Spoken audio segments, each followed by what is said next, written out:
Рахмат. 5-ші микрофон. Бүтін Қырғызстан Мадумаров азыркы айтылған ой боюнча да Талант Турдунович, біз тийиштүү комитетке жанагы конституциялык сот реформасы комитетине бир эмес эки жолу кайрылдык. Аларда мындай бир жүйөлүү себептер менен, туурабы? Жүйөлүү себептер менен отурум болбой калды, бирок биз ошол токтомдун долбоору менен таанышып көрүп, алар эч кандай бир каршы пикир жок. Каршы пикир жок, аларда ошо биздин комитет даярдаган корутундунун негизинде токтомду кабыл алууга эч кандай каршылык жок алар тараптан. Эми күндөн күнгө бул маселе аябай курчуп баратат. Ал жерде токтомдо ушундай тапшырмалар бар аткаруу бийлигине.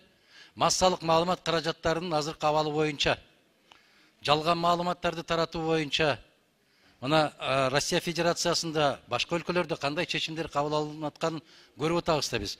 Ошону дагы талкуулоо жолу менен эртерээк биз кабыл алып койгон болсок, менимче ал артык баштык кылбайт. Бул токтом. Биз тапшырманы беребиз.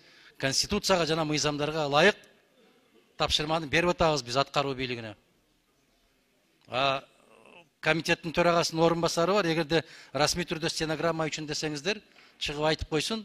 Комитеттин корутундусу боюнча бизге каршылык жок. Рахмат. Рахмат.